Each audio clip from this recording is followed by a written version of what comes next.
seul geste de toi viendra mon secours. Viens semer dans mon âme le grain de l'amour. Je traverse un désert et je meurs de soif.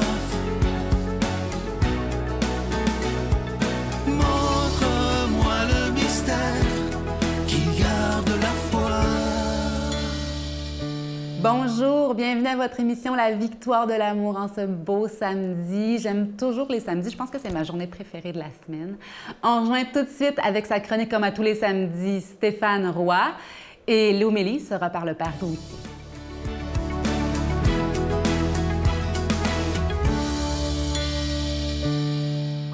Bonjour à toi, bon samedi matin.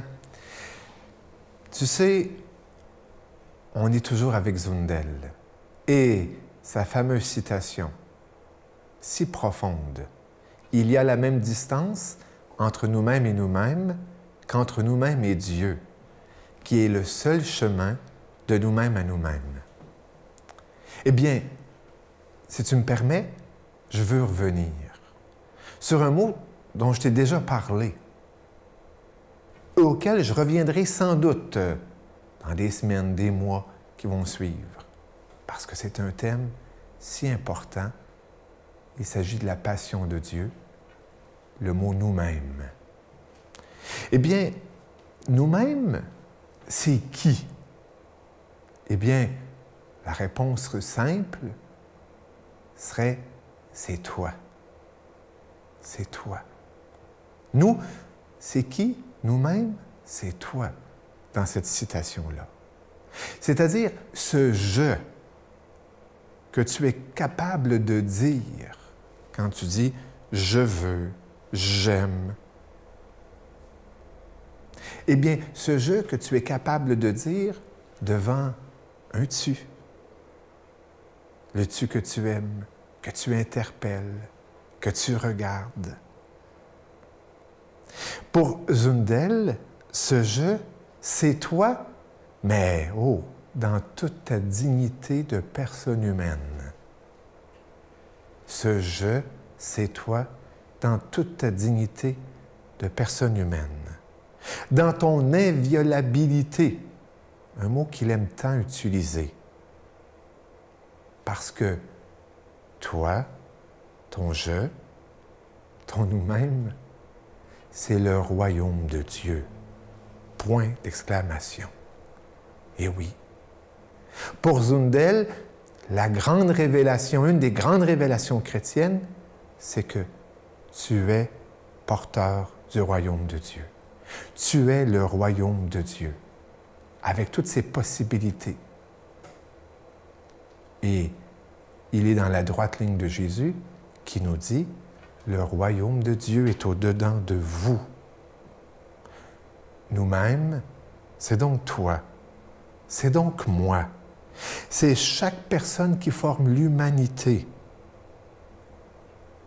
et auquel on a à faire un acte de foi. Zundel, à ce sujet, a une phrase merveilleuse. « Il est impossible de croire en Dieu si l'on ne croit pas en l'homme. » Aujourd'hui, avec cette chronique, où ton nous-mêmes t'est un peu expliqué, ton je, ton toi, eh bien, je t'inviterai à faire un acte de foi en toi, puisque vouloir croire en Dieu, il faut tout d'abord croire en toi. Bonne semaine. Notre Père qui es aux cieux, que ton nom soit sanctifié, que ton règne vienne, que ta volonté soit faite sur la terre comme au ciel. Donne-nous aujourd'hui notre pain de ce jour. Pardonne-nous nos offenses, comme nous pardonnons aussi à ceux qui nous ont offensés. Et ne nous laisse pas entrer en tentation, mais délivre-nous du mal, car c'est à toi qu'appartiennent le règne, la puissance et la gloire pour les siècles des siècles. Amen.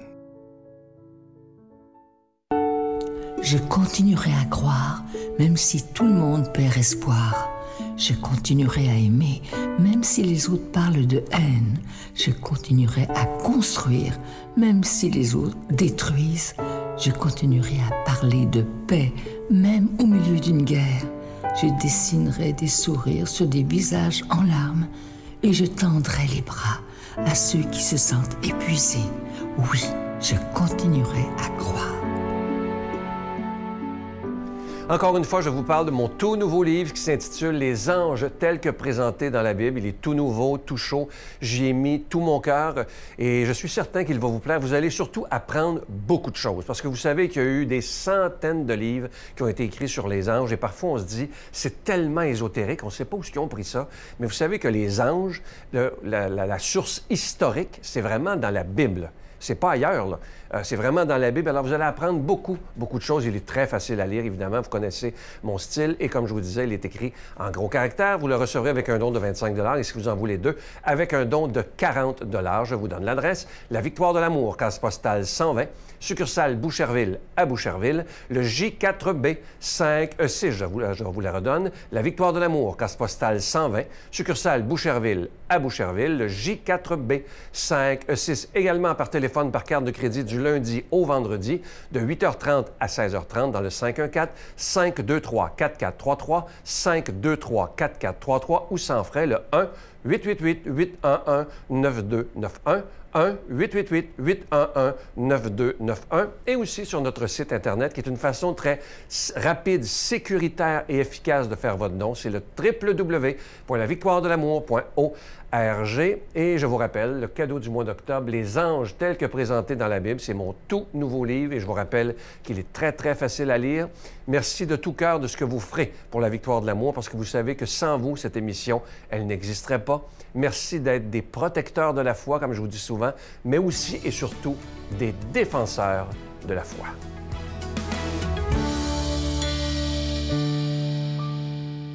Mon Dieu, donnez-moi la sérénité d'accepter les choses que je ne peux changer, le courage de changer les choses que je peux et la sagesse d'en connaître la différence. Amen.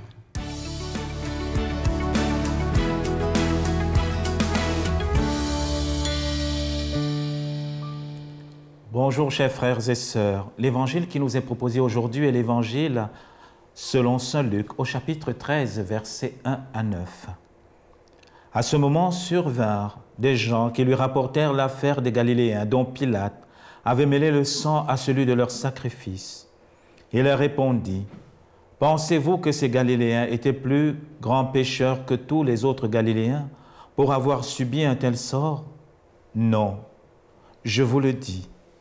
Mais si vous ne vous convertissez pas, vous périrez tous de même. » Et ces 18 personnes sur lesquelles est tombée la tour à Siloé et qu'elle a tuées, pensez-vous qu'elles étaient les plus coupables de tous les autres habitants de Jérusalem?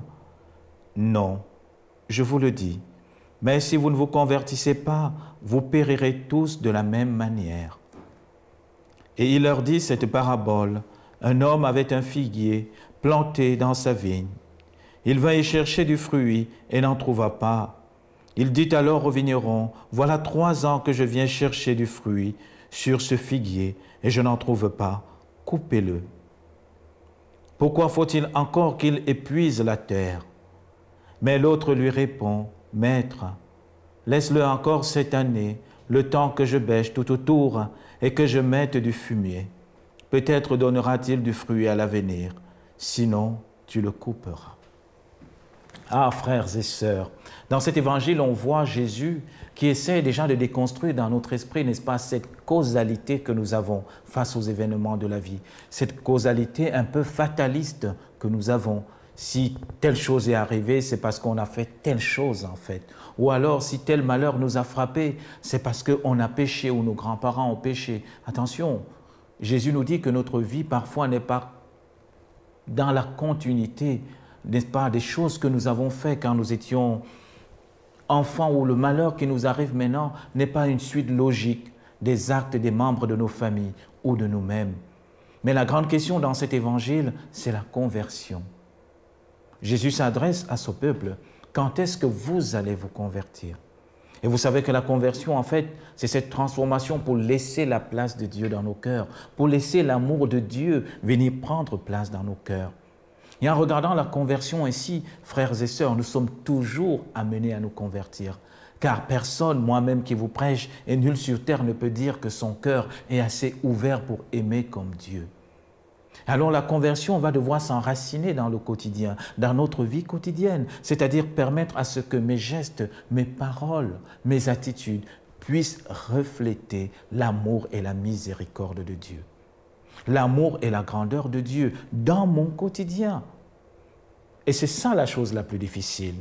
Face peut-être à notre patron qui est difficile d'esprit, face à notre épouse qui est difficile ou notre époux, face, n'est-ce pas, à l'incroyance ou encore au rejet de la foi par nos enfants, par nos petits-enfants. Comment est-ce que je me comporte? Est-ce que je me comporte comme ce serviteur? Vous voyez, la parabole du figuier stérile, elle est magnifique, parce qu'on voit que le maître, il écoute ce serviteur. Est-ce que nous, chrétiens aujourd'hui, nous prions, nous œuvrons pour que les autres puissent produire du fruit? Ou bien nous sommes ceux-là qui les accusons de la grande fatalité du monde? Donc la grande question m'est posée à toi et à moi, mon frère. Qu'est-ce que je fais pour que l'autre accueille la bonne nouvelle de Dieu? Est-ce que je prends le temps d'être patient, de labourer? Est-ce que je prends le temps d'être patient, de construire cette relation fraternelle avec lui? Est-ce que je prends le temps d'être patient, de prier pour lui? Mais cette conversion ne regarde pas simplement l'autre, frères et sœurs, ça me regarde aussi. Est-ce qu'au-delà de tout ce qu'on met en œuvre pour que moi je porte du fruit, j'accueille cela? À travers la vie des sacrements, à travers la vie de prière, à travers la lecture de la parole de Dieu. Est-ce que tous ces éléments qui sont mis en œuvre pour que je porte du fruit, je les accueille dans ma vie? Si je les accueille dans ma vie, alors jour après jour, je suis en chemin de conversion. Jour après jour, je vais laisser l'Esprit Saint venir labourer mon cœur. Jour après jour, je vais laisser la grâce de Dieu venir germer en moi. Et peut-être aujourd'hui, en ce samedi, le Seigneur nous invite à nous asseoir et regarder tous les lieux dans notre vie qui sont arides, tous les lieux où on ne produit pas les fruits.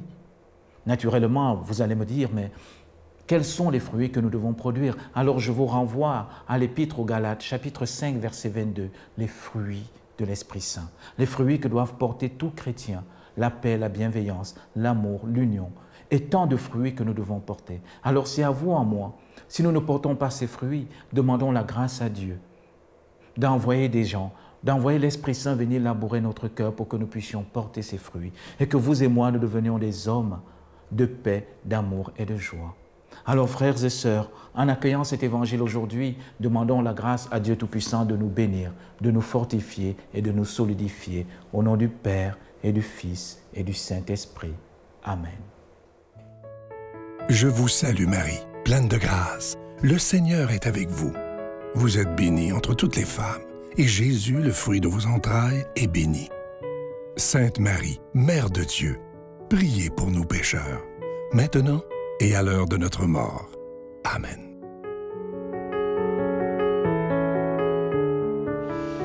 J'espère que cette émission vous a plu en ce beau samedi. Je voulais vous dire que quand on prie, Dieu entend toujours, il n'est pas sourd. Et quand nous, on écoute, bien, Dieu, il parle, il n'est pas muet. Et quand nous croyons en Dieu, quand nous lui faisons confiance, eh bien, il agit. J'espère que vous serez là demain. Sylvain reçoit M. Gilles Proulx qui nous parle de l'Église. Ce sera fabuleux. Il ne faut pas manquer ça. Moi, je vous souhaite un excellent samedi, caché sous le manteau de la Vierge Marie, elle qui a écouté le Seigneur, qui lui a parlé et qui l'a laissé agir abondamment dans sa vie. Elle est notre exemple à suivre aujourd'hui. L'Église a plus de 2000 ans. Alors, des pronostics de la sorte, des schismes, des crises, des guerres, elle en a traversé, des scandales, elle en a traversé, mais elle a produit aussi des choses merveilleuses.